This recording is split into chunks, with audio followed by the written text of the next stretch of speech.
Allah Azza wa Jalla berfirman, "Qad aflahal mu'minun alladzina hum fi salatihim khashi'un." Sungguh beruntunglah orang-orang yang beriman, yaitu orang-orang yang khusyuk di dalam salatnya. Sungguh beruntunglah orang-orang yang beriman, yaitu orang-orang yang khusyuk di dalam salatnya. Maka ayat ini menjelaskan kepada kita di antara indikator keimanan dan sifatnya orang-orang beriman, khusyuk di dalam salat. Khusyuk itu mencakup dua perkara. Yang pertama, khusyu'ul qalbi, kekhusyukan hati. Yang kedua, khusyu'ul jawarih, kekhusyukan anggota tubuh. Itu sudah kesimpulannya yang dimaksud dengan khusyuk. Kemudian beliau jelaskan lebih rinci apa yang dimaksud dengan khusyuk hati.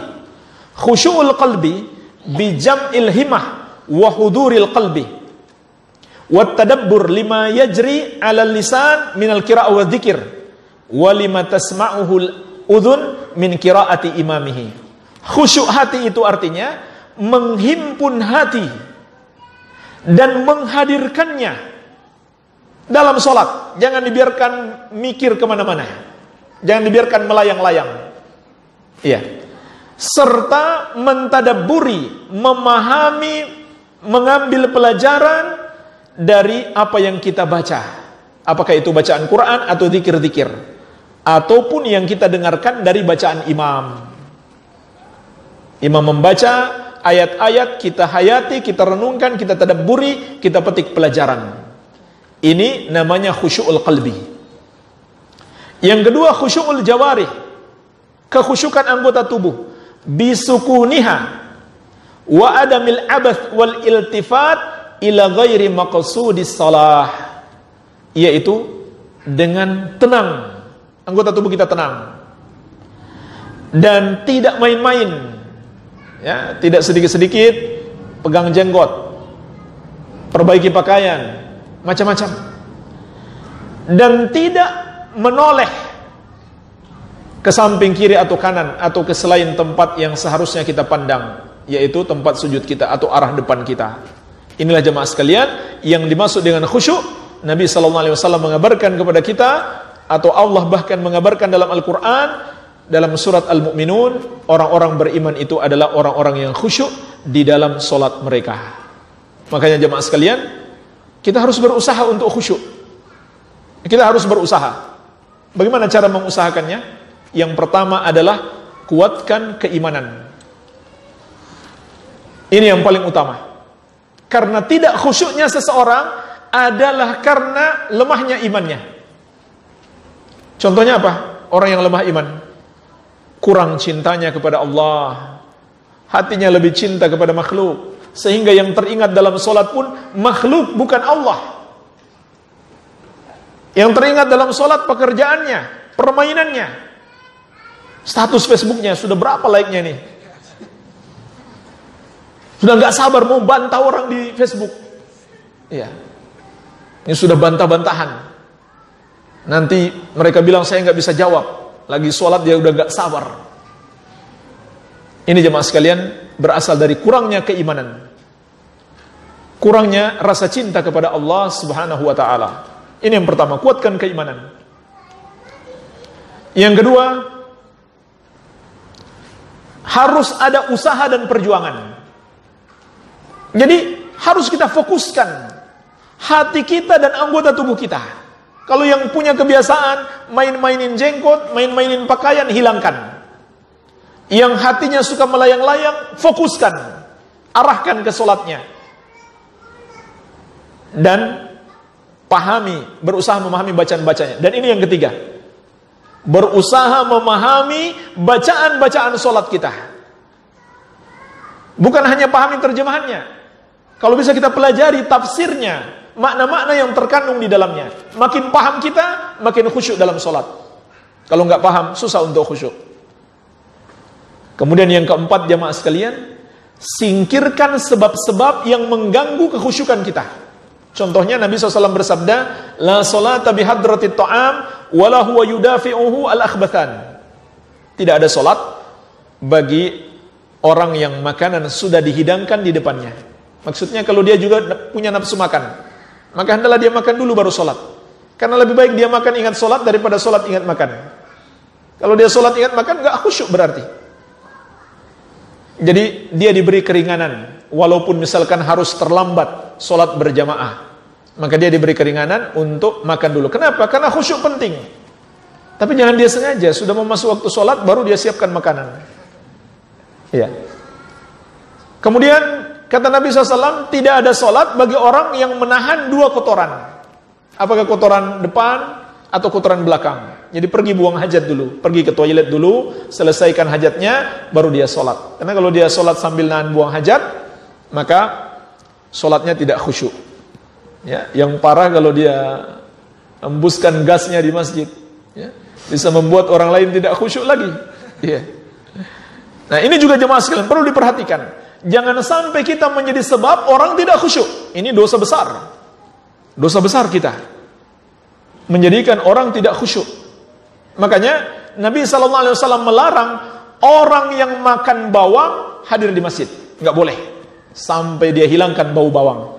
Padahal bau bawang itu jemaah sekalian, mungkin yang tercium hanya orang di dekat kita, di soft kita, samping kiri dan kanan. Dan bau bawang nggak seberapa, rokok lebih busuk baunya. Itu kalau mengganggu orang hanya di samping kiri dan kanan. Bagaimana lagi kalau mengganggu seisi masjid?